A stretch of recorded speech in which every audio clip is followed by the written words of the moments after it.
নমস্কার, news prime নিউজে আপনাদের সবাইকে স্বাগত। আমি রয়েছি আপনাদের সাথে বিনাশী। চোখ রাখছি খবরে। বিশ্বের কোনো নেতা যুদ্ধ থামাতে পারেননি বলে লোকসভায় জানালেন প্রধানমন্ত্রী নরেন্দ্র মোদী। এদিন সংসদের নিম্নকক্ষে অপারেশন সিঁদুর নিয়ে আলোচনায় অংশগ্রহণ করে পাকিস্তানের জিজিএমওর আর্জিতেই যুদ্ধ স্থগিত রাখা হয় বলে জানিয়েছেন প্রধানমন্ত্রী নরেন্দ্র মোদী।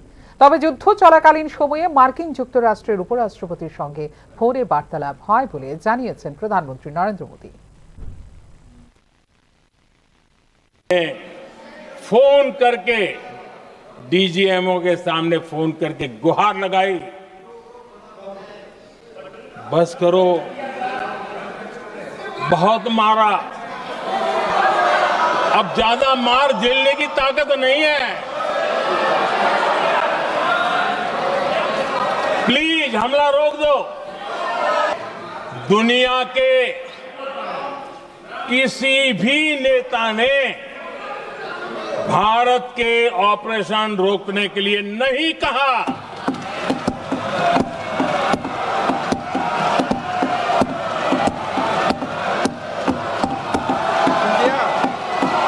9 तारीख को रात को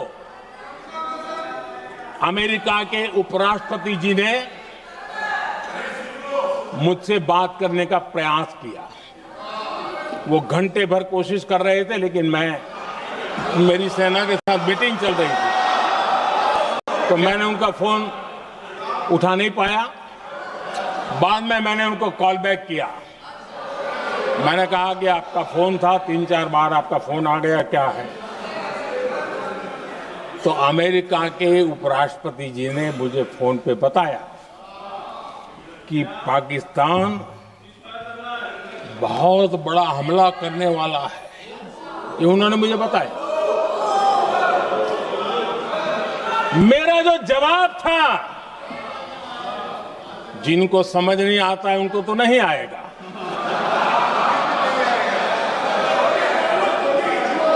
मेरा जवाब था अगर पाकिस्तान का ये इरादा है तो उसे बहुत महंगा पड़ेगा।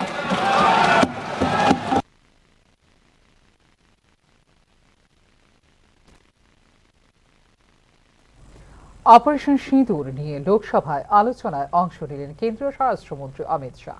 মঙ্গলবারের এই আলোচনায় অংশ নেন প্রিয়াঙ্কা গান্ধীও। মঙ্গলবার লোকসভায় অপারেশন সিঁদুর নিয়ে 1 ঘন্টা 14 মিনিট বক্তব্য রাখেন কেন্দ্রীয় স্বরাষ্ট্রমন্ত্রী অমিত শাহ।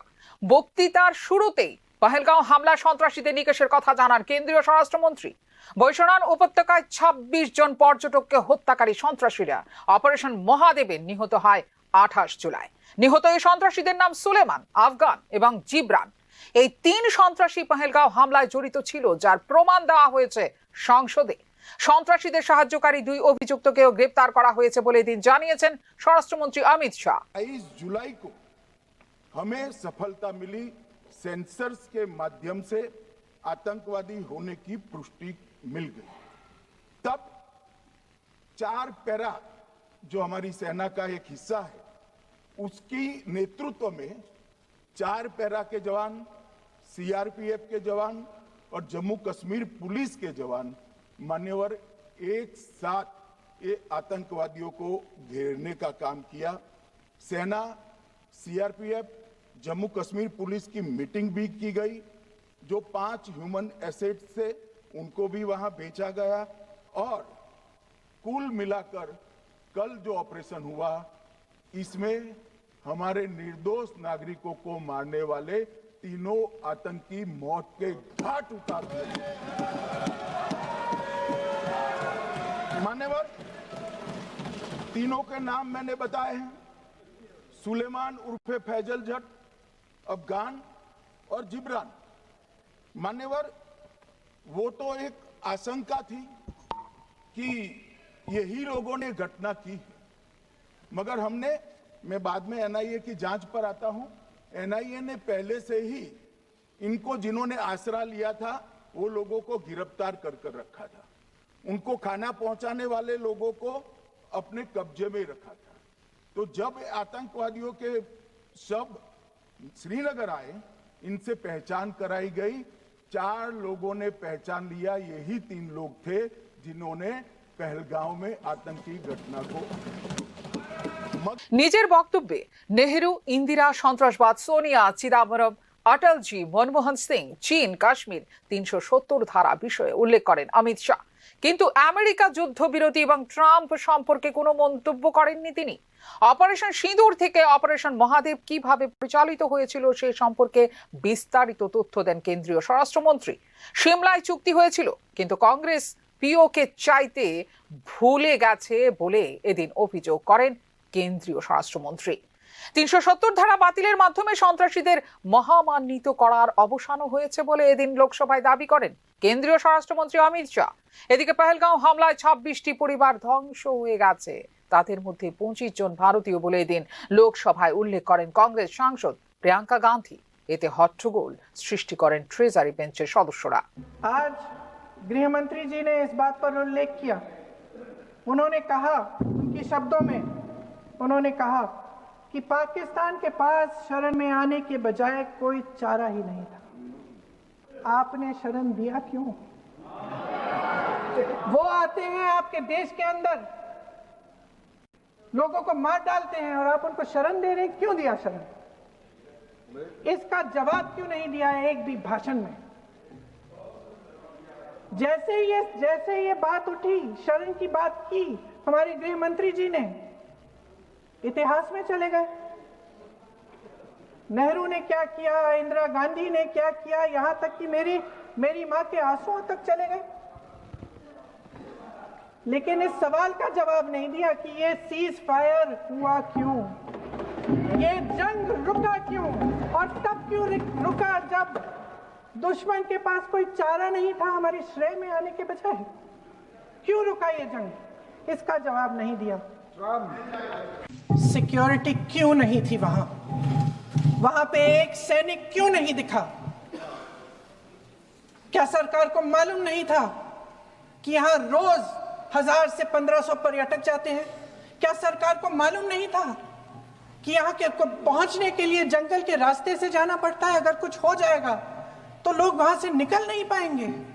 एक चिकित्सा का इंतजाम नहीं था, फर्स्ट एड का इंतजाम नहीं था, कोई इंतजाम नहीं था, ना सुरक्षा का ना फर्स्ट एड का। इन लोगों को भगवान भरोसे छोड़ दिया गया। ये लोग वहां पे इस सरकार के भरोसे गए और इस सरकार ने उन्हें भगवान भरोसे छोड़ दिया। পহেলগাঁও জঙ্গি হামলা এবং তারপর পাকিস্তানে ভারতের প্রত্যাঘাতের এই সেনা অভিযান নিয়ে আলোচনার দাবি দীর্ঘদিন ধরেই তুলে আসছিল বিরোধী দলগুলো। কংগ্রেস সহ একাধিক দল থেকে জানানো হয়েছিল লিখিত আবেদনও। লোকসভায় অপারেশন সিঁদুর নিয়ে 16 ঘন্টা আলোচনার পর রাজ্যসভাতেও এই বিষয়ে হবে আলোচনা। এই আলোচনায় প্রধানমন্ত্রীর বিবৃতি দাবি করছে বিরোধী রাজনৈতিক দলগুলো। ফিউরো রিপোর্ট, নিউজ নাও। মঙ্গলবার শান্তির বাজারে 6টি জনজাতি ছাত্রাবাসের ভিত্তি স্থাপন করেন কেন্দ্রীয় শিক্ষামন্ত্রী ধর্মেন্দ্র প্রধান। এছাড়া হেজামারা ব্লকের পূর্ব তমাকারী এরএসএ ভিলেজে বিদ্যালয়ের ভিত্তিপ্রস্তরও স্থাপন করেন কেন্দ্রীয় শিক্ষামন্ত্রী ধর্মেন্দ্র প্রধান। দক্ষিণ ত্রিপুরা জেলার শান্তির বাজার মহকুমায় ভার্চুয়ালি 6টি জনজাতি ছাত্রাবাসের ভিত্তিপ্রস্তর স্থাপন করেন কেন্দ্রীয় শিক্ষামন্ত্রী ধর্মেন্দ্র প্রধান। পিএম জনমন এবং ধরতি আভা জনভাগিদারি গ্রাম উৎকর্ষ অভিযান স্কিমে জনজাতি ছাত্রছাত্রীদের জন্য নির্মাণ করা হবে এই নতুন ছাত্রাবাসগুলি। বগাফা ব্লকের গোবিন্দবাড়ি উচ্চ বিদ্যালয়, নারাইফাট উচ্চ বিদ্যালয়ে 2টি, বিনয় প্রসাদ পাড়া উচ্চ বিদ্যালয় এবং জোলাইবাড়ি ব্লকের কৃষ্ণরাম পাড়া উচ্চ বিদ্যালয়ে নির্মাণ করা হবে আলাদা 2টি ছাত্রাবাস। প্রত্যেকটি ছাত্রাবাস নির্মাণে ব্যয় করা হবে প্রায় 2,30 লক্ষ টাকা করে। ছাত্রাবাস নির্মাণের ভিত্তিপ্রস্তর স্থাপনের মূল অনুষ্ঠানটি আয়োজন করা হয় কোয়াইফাং কমিউনিটি হলে। অনুষ্ঠানে প্রধান অতিথি হিসেবে উপস্থিত ছিলেন সমবায় মন্ত্রী শুক্লাচরণ নোয়াতিয়া। রাজ্যে আরও 27টি ছাত্রাবাস নির্মাণ করা হবে। একলব্য স্কুলের সংখ্যা বাড়িয়ে করা হয়েছে 21টি। সরকারি প্রকল্পের সুযোগ সমাজের অন্তিম ব্যক্তি পর্যন্ত যাতে পৌঁছায় সেই লক্ষ্যে কাজ করছে রাজ্য সরকার বলে জানিয়েছেন মন্ত্রী শুক্লাচরণ নোয়াতিয়া। জন্য আজকে 2018 পরে প্রায় 2018 আগে একলব্য স্কুলের সংখ্যা ছিল মাত্র 3 থেকে 4টি, আর আজকে দিনে দাঁড়িয়ে মাত্র 5-6 বছরের মধ্যে প্রায় 21টি হচ্ছে আমাদের ত্রিপুরাতে টোটাল একলব্য সংখ্যার স্কুল। সেই স্কুলগুলি কার জন্য? জনজাতি অংশের জন্য। সেই স্কুলে জনজাতি অংশরাই আজকে সুযোগ পাবে।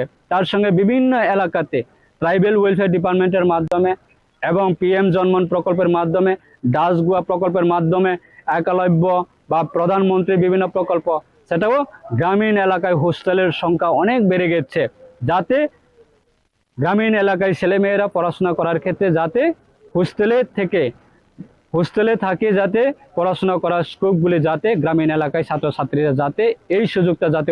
এছাড়া হেজামারা ব্লকের পূর্ব তমাকারি এডিসি ভিলেজের রাধানগর হাই স্কুলের ছাত্রাবাসেরও ভার্চুয়ালি শিলান্যাস করেন কেন্দ্রীয় শিক্ষামন্ত্রী ধর্মেন্দ্র প্রধান। 50 আসন বিশিষ্ট এই ছাত্রাবাস নির্মাণে ব্যয় হবে 2,80,00,000 টাকা। ব্যুরো রিপোর্ট, নিউজ নাও। রাজ্যে এসআইআর প্রয়োগের বিষয়টি উদ্বেগজনক বলে মন্তব্য করল ত্রিপুরা প্রদেশ কংগ্রেস। এক্ষেত্রে এসআইআর এর বিরোধিতাও করা হবে বলে সাংবাদিক সম্মেলনে জানিয়েছে ত্রিপুরা প্রদেশ কংগ্রেস। আঞ্চলিক দল তিপ্রা মথার দাবি অনুযায়ী ভোটার তালিকায় বিশেষ নিবিড় সংশোধন প্রয়োগ হবে ত্রিপুরাতেও। বিষয়টি নিয়ে উদ্বেগ প্রকাশ করেছে ত্রিপুরা প্রদেশ কংগ্রেস। বর্তমানে অবৈধ অনুপ্রবেশ ইস্যুতে ইন্দিরা মুজিব চুক্তি লাগু রয়েছে রাজ্যে, কিন্তু আঞ্চলিক দলের সুপ্রিমোর এসআইআর এর দাবির কারণে পরিচয়পত্র না ও পেতে পারে নিম্ন আয়ী এমনকি জনজাতিদের একাংশ। মঙ্গলবার ত্রিপুরা প্রদেশ কংগ্রেস ভবনে আয়োজিত সাংবাদিক সম্মেলনে এরকমটাই জানিয়েছেন দলের সভাপতি আশিস কুমার সাহা। আমাদের রাজ্যেও আমরা আশা করছি যে এটা এই এসআইআর এই রাজ্যেও এটা প্রয়োগ হবে। বর্তমানে আসাম রাজ্যেও তার প্রয়োগ করার পদক্ষেপ নেওয়া হচ্ছে। এই পদক্ষেপগুলিতে আমরা উদ্বেগ প্রকাশ করছি এই কারণে যে এই রাজ্যে আমরা একটা আঞ্চলিক দল ত্রিপুরা মথা তার সুপ্রিমো বলছে যে এসআইআর-এর মাধ্যমে অনুপ্রবেশকারীদের চিহ্নিত করা। ইন্দিরা মুজিব চুক্তি অনুযায়ী 1971 সালকে বর্ষ নির্ধারণ করে এই রাজ্যে যে নাগরিকত্ব আইন, এই আইন এটা বলবৎ করা আছে এবং এটা প্রয়োগ হয়েছে। তার প্রায়োগিক যে লক্ষ্য, সেই লক্ষ্যেই সরকার কাজ করে যাচ্ছে। কিন্তু দেখা গেছে যে এই আঞ্চলিক দলের সুপ্রিমোর ভাষায় এরা যদি স্পেশাল এন্ট্রি রিভিশন যদি হয়, এই রিভিশনে এখানে যারা নিম্ন আয়ের মানুষ, খেটে খাওয়া মানুষ, গরিব অংশের মানুষ, অনেকে হয়তো বিশেষ করে আদিবাসীদের মধ্যে একটা বড় অংশ যারা তাদের যে জন্মের কাগজপত্র এটা তারা এখন দেখাতে সক্ষম হবে না, বা ভারত সরকার প্রদত্ত যে এই আধার কার্ড বা ভোটার আইডেন্টিটি এইগুলিকে যারা অস্বীকার করছে, সেই ক্ষেত্রে একটা বড় অংশকেই দেখা যাবে নাগরিকত্ব থেকে তাদেরকে একসময় নাগরিকত্ব হারিয়ে তাদের মানে এই রাজ্যে অনুপ্রবেশকারী রূপে তাদেরকে চিহ্নিত করা হবে। আমাদের বক্তব্য হলো যে এটা নির্বাচন কমিশন কোনো অবস্থাতেই কারো সাংবিধান। ভোটার তালিকা থেকে নাম বাদ দিয়ে একটি রাজনৈতিক দলকে সুযোগ করে দেওয়ার নির্বাচন কমিশনের প্রচেষ্টার বিরুদ্ধে বিরোধিতা করা হবে বলে এদিন জানিয়েছে প্রদেশ কংগ্রেস। নির্বাচন কমিশনের ভূমিকা এটা এই রাজ্যের মানুষ ভালো করে তারা উপলব্ধি করছে। নির্বাচন কমিশনের কাজ ভোটার লিস্ট থেকে নাম বাদ দিয়ে একটা রাজনৈতিক দলের সুযোগ করে দেওয়া, এটা কোনোভাবেই মেনে নেওয়া যায়। এবং এই লক্ষ্যকে সামনে রেখে যারা এগুচ্ছে, আমরা তার তীব্র বিরোধিতা করছি। নির্বাচন কমিশনের এই ভূমিকার আমরা তীব্র ক্ষোভ প্রকাশ করছি। আগামী দিন এই রাজ্যে এসআইআর দ্বারা যদি এই ধরনের প্রচেষ্টা শুরু হয়ে, তাহলে এরও আমরা বিরোধিতা করব। এক সময় সিএ এর বিরোধিতা করেছিল যারা 2014 সালের 31শে অগাস্ট ভারতের নাগরিকত্ব প্রদানের ক্ষেত্রে যারা বিরোধী ভূমিকা পালন করে এই রাজ্যে আন্দোলন করেছিল। আমি বুঝতে পারছি না তাদের এই যে ভিত্তি বছর, এটা কোনটাকে তারা ভিত্তি বছর ধরে দেশের সরকারের প্রধানমন্ত্রী, দেশের স্বরাষ্ট্রমন্ত্রীকে তারা ধন্যবাদ জ্ঞাপন করছেন। উল্লেখ করা যেতে পারে, বিহারের ধাঁচে ত্রিপুরায়ও ভোটার তালিকায় বিশেষ নিবিড় সংশোধনের দাবিতে ভারতের নির্বাচন কমিশনের সঙ্গে সাক্ষাৎ করেছে রাজ্যের বিজেপি সহযোগী তিপ্রামথা। এদিকে ভোটার তালিকায় বিশেষ নিবিড় সংশোধনের ক্ষেত্রে আধার কার্ড এবং ভোটার আইডি কার্ড পরিচয়পত্র হিসেবে গণ্য করার জন্য নির্বাচন কমিশনের দৃষ্টি আকর্ষণ করেছে দেশের সর্বোচ্চ আদালত। ব্যুরো রিপোর্ট, নিউজ নাও।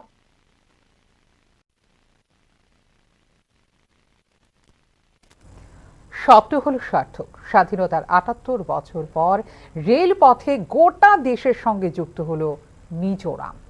এই সংযোগের মাধ্যমে মিজোরাম ইকো ট্যুরিজম এবং সাংস্কৃতিক আবিষ্কারের জন্য হয়ে উঠবে ভারতের অন্যতম গন্তব্যস্থল। মিজোরামের পান্না পাহাড়ে যেখানে মেঘ পর্দার মতো গড়িয়ে পড়ে এবং বনগুলি প্রাচীন গল্পের ফিসফিসানি করে সেখানে একটি নতুন শব্দ ভেদ করছে নীরবতাকে। নতুন উদ্বোধন হওয়া বৈরাবী সাইরাং রেল লাইন মিজোরামের রাজধানী আইজলকে সংযুক্ত করেছে ভারতের বাকি অংশের বিশাল রেল গ্রিডের সাথে।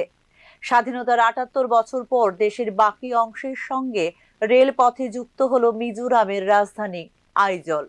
প্রথমবারের মতো এখন থেকে যে কেউ নতুন দিল্লি, বেঙ্গালুরু, কলকাতা, চেন্নাই অথবা দেশের যে কোনো শহর থেকে ট্রেনে চড়ে সরাসরি ভারতের সবচেয়ে দুর্গম এবং নির্মল প্রাকৃতিক দৃশ্যগুলোর মধ্যে একটিতে করতে পারবেন ভ্রমণ।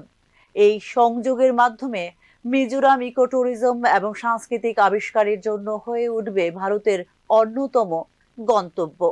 ৫১.৩৮ কিলোমিটার দীর্ঘ বৈরাবী সাইরাং রেলপথটি ইঞ্জিনিয়ারিং এর এক অসাধারণ কীর্তি।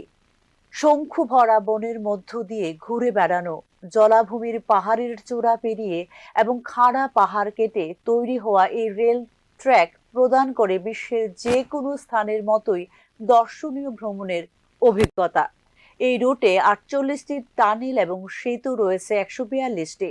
ভারতীয় রেলওয়ে এই লাইনে ভিস্তাডোম কোচ চালু করার পরিকল্পনা করছে, যার মধ্যে কাঁচের ছাদ এবং প্রশস্ত জানালা থাকবে, যা মনোরম দৃশ্য উপভোগ করার সুযোগ দেবে যাত্রীদের। ভ্রমণকারীরা এখন রেক পাহাড়ের পাশ দিয়ে নির্বিঘ্নে যেতে পারবেন, রাজকীয় ভান তাওং জলপ্রপাত দেখতে পারবেন এবং তামদিল হ্রদের কাছে রহস্যময় বনের মধ্য দিয়ে করতে পারবেন ভ্রমণ। আর সবকিছুই হবে একটি ট্রেনের একটি আরামদায়ক আসন থেকে। এই রেল লাইনটি সাইরাং এ শেষ হয়, যা আইজল থেকে মাত্র ২০ কিলোমিটার দূরে শেরচিপ নদীর তীরে অবস্থিত। সাইরাং স্টেশনকে একটি আধুনিক ট্রানজিট হাব হিসেবে গড়ে তোলার নেওয়া হয়েছে পরিকল্পনা। এর মধ্যে রয়েছে পর্যটন সুবিধা কেন্দ্র, স্থানীয় কারুশিল্প প্রদর্শনকারী, রঙিন বাজার এবং আধুনিক পরিবেশ সচেতন ভ্রমণকারীদের জন্য পরিকল্পিত পরিবেশ বান্ধব থাকার ব্যবস্থা। কিন্তু মিজোরাম কেবল প্রাকৃতিক সৌন্দর্যের আবাসস্থল নয়, এটি প্রাণবন্ত সংস্কৃতি এবং উষ্ণ আতিথেয়তার ভূমি। মিজো জনগণ নতুন প্রজন্মের কৌতূহলী ভ্রমণকারীদের স্বাগত জানাতে প্রস্তুত।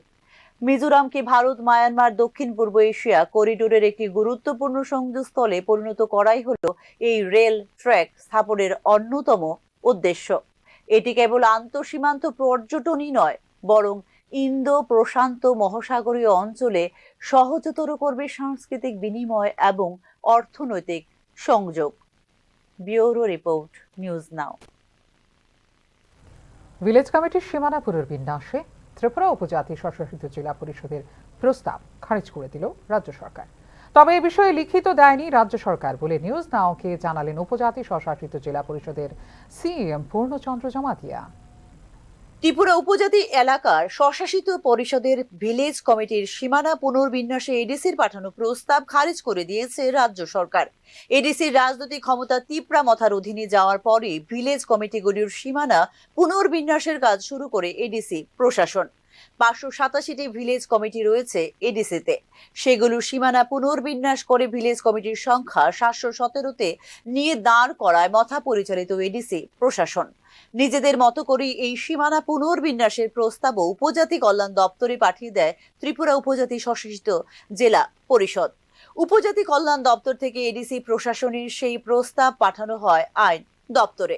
এরপরে আইন দপ্তর থেকে এই সম্পূর্ণ প্রক্রিয়াকে অবৈধ বলে জানিয়ে দেওয়া হয় উপজাতি স্বশাসিত জেলা পরিষদকে। তবে রাজ্য সরকার থেকে এ ব্যাপারে লিখিত কোনো জবাব দেওয়া হয়নি বলে নিউজ নাও কে জানিয়েছেন ত্রিপুরা উপজাতি স্বশাসিত জেলা পরিষদের মুখ্য কার্যনির্বাহী পূর্ণচন্দ্র জমাতিয়া। ওরা বলছে ফান্ড শর্টেজ, এখন বাইফার্কেশন করা যাবে না, নতুন করে ডিসি অফিস বানানো যাবে না, এসব করে বলছে আর কি। তো আমাদের সাথে কোনো আলোচনা করেনি, ওরা নিজে মানে উইদাউট ডিসকাশন ছাড়াই তারা মানে খারেজ করে দিয়েছে। যদিও মানে লেটার আমাদেরকে এখনো পাঠানো হয়নি যে এভাবে হয় না এরকম করেন, কারণ এটা এডিসি অথরিটি মানে আছে, পাওয়ার আছে যে ডিসি বাইফার্কেশন করা, নতুন ক্রিয়েশন করা, ওরা পাওয়ার এডিসির হাতে। তো এর জন্য তারা কোনো লেটার পাঠায়নি। আমরা ফান্ডও এখনো মানে ডিসি অফিস বানানোর জন্য এসব আমরা এডিসি থেকেও ফান্ড এখনো চাইনি, শুধু বাইফার্কেশন করে মানে ডেমার্কেশন করার জন্য আমরা প্রপোজাল পাঠিয়েছি। তো ভিলেজ কমিটি নির্বাচন ছাড়া কি করা যায়, মানে এরকম আসন পুনর্বিন্যাসের মানে বিষয় করা যায় এরকমটা? না, নির্বাচন করা তো আলাদা ব্যাপার, নতুন বাইফার্কেশন করার আলাদা ম্যাটার। তো রাজ্য সরকার এখনই ক্লিয়ার করেনি যে পুরানো মেথডে বেশি ইলেকশন করব নাকি নতুন মেথডে, তারা কোনো মানে ক্লিয়ার মানে ডিক্লারেশন দেয়নি। তো যেহেতু এখন ভিলেজ কমিটি হচ্ছে না, তো বাইফার্কেশন করে দিলে ওই নতুন অনুযায়ী মানে নির্বাচন করতে হয় আইন মোতাবেক। এদিকে মথার এই প্রস্তাবের আইনগত বৈধতা কেন নেই সেই ব্যাখ্যাও দেয় আইন দপ্তর।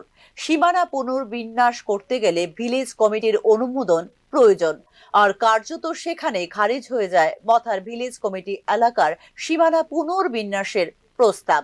2016 এর পর ভিলেজ কমিটির নির্বাচনই হয়নি ত্রিপুরা উপজাতি স্বশাসিত জেলা পরিষদে। প্রায় 10 বছর ধরে মনোনীত সদস্যদের দিয়ে চালানো হচ্ছে ভিলেজ কমিটি। 2021 সালে ভিলেজ কমিটি নির্বাচন হওয়ার কথা থাকলেও তা হয়নি এখনো পর্যন্ত। রাজ্য সরকার এবং এডিসি প্রশাসন পরিচালনায় থাকা রাজনৈতিক শক্তি ভিলেজ কমিটির নির্বাচনের কথা বললেও এখনো পর্যন্ত সেই পথে পা বাড়ায়নি তারা। আদালতে হলফনামা দিয়ে 2023 সালের ডিসেম্বর মাসের মধ্যে এডিসিতে ভিলেজ কমিটি নির্বাচন সম্পন্ন করা হবে বলে জানানো হলেও বাস্তবে তা এখনো কার্যকর করেনি রাজ্য নির্বাচন কমিশন। এদিকে ভিলেজ কমিটি নির্বাচন নিয়ে এই দোলাচালের মধ্যে এগিয়ে এসেছে এডিসি নির্বাচন। আগামী বছরের এপ্রিল মাসেই অনুষ্ঠিত হচ্ছে এডিসি ভোট। বর্তমান এডিসির মেয়াদ রয়েছে ওই সময় পর্যন্তই। সীমানা পুনর্বিন্যাস না হওয়াতে 28টি আসনে ভোট হবে এডিসিতে, তা প্রায় এক প্রকার নিশ্চিত। আর এই ক্ষেত্রে 2 জন হবেন মনোনীত সদস্য। Bureau report, news now. Asharam বাড়ির ঘটনায় দলীয় কর্মীদের গ্রেপ্তারের প্রতিবাদে চাম্পাহাওড়ে থানা ঘেরাও কর্মসূচি পালন করে বিজেপিকে হুঁশিয়ারি দিল শরিক মথা। মঙ্গলবার তিপ্রামথার থানা ঘেরাও কর্মসূচিতে উত্তেজনা ছড়িয়ে পড়ে চাঁপাহাওড় এলাকায়। আশারাম বাড়িতে প্রধানমন্ত্রী মন কি বাত অনুষ্ঠানে বিজেপি কর্মী সমর্থকদের ওপর আক্রমণের ঘটনার পর পুলিশ গ্রেপ্তার করে মথার কয়েকজন অভিযুক্তকে। এর প্রতিবাদে মঙ্গলবার চাম্পাহাওড় থানা ঘেরাও করল মথার কর্মী সমর্থকরা। অভিযুক্তদের অবিলম্বে মুক্ত করে দিতে হবে বলে দাবি জানায় মথার কর্মী সমর্থকরা।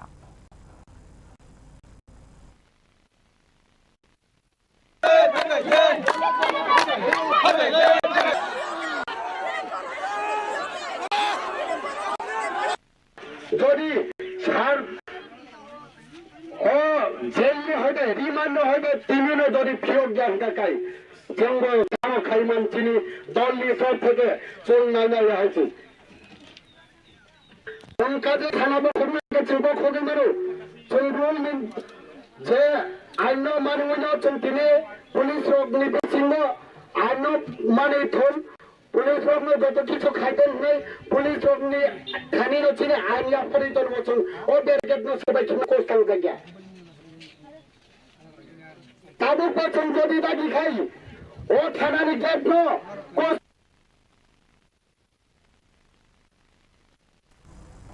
পেনশন পুনর্মূল্যায়ন করার মূল দাবি নিয়ে ধর্ণা এবং গণ অবস্থান কর্মসূচির ঘোষণা দিল federation of State Bank of India pensioners association, Tripura Gramin bank retired officers association ও all India Punjab national bank pensioners association. সারা ভারতে ব্যাংকের সমূহের 10 লক্ষ পেনশন ও ফ্যামিলি পেনশনভোগীদের স্বার্থ রক্ষায় আগরতলার প্যারাডাইসের চৌমুহনীতে এই ধর্ণা ও গণ অবস্থান সংঘটিত হবে বলে মঙ্গলবার আগরতলা প্রেস ক্লাবে আয়োজিত সাংবাদিক সম্মেলনে জানিয়েছেন সংগঠনের নেতৃত্ব। পেনশন পুনর্মূল্যায়নের দাবির পাশাপাশি IPA group medical insurance premium পেনশনভোগীদের জন্য নিজ নিজ ব্যাংকগুলোকে বহন করা 10 বছর পরেই কমিউটেশন রিস্টোর করার দাবিও করেছেন সংগঠনের নেতৃত্ব।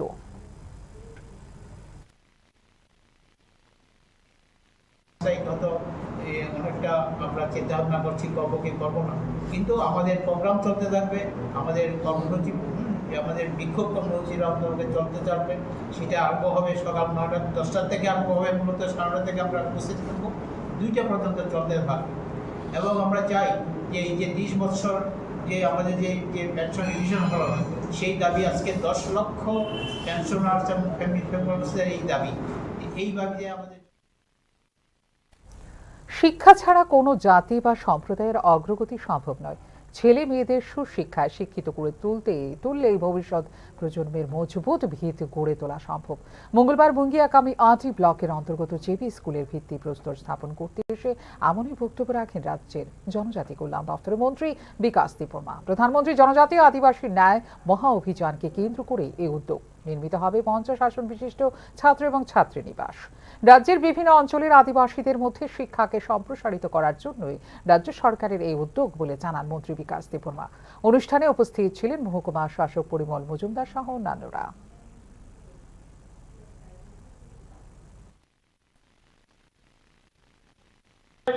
एडीसी ते राज्य सरकार जों आलादा आलादाया राज्य सरकार ते एडीसी जों आलादाया एडीसी नि बर रगजोनि डेभलपमेंट नि हागाय सिनि राज्य उन्नति या आबाद बगैना जों याक बा याक मिलुय जों एम टीडीएडीसी नि एम सिनि कमल कलय बाय जों कक सालायना सिनि एरिया ना जों डेभलपमेंट खायनानै आगोबै दङ बबचिनि राज्यनि बायरिया।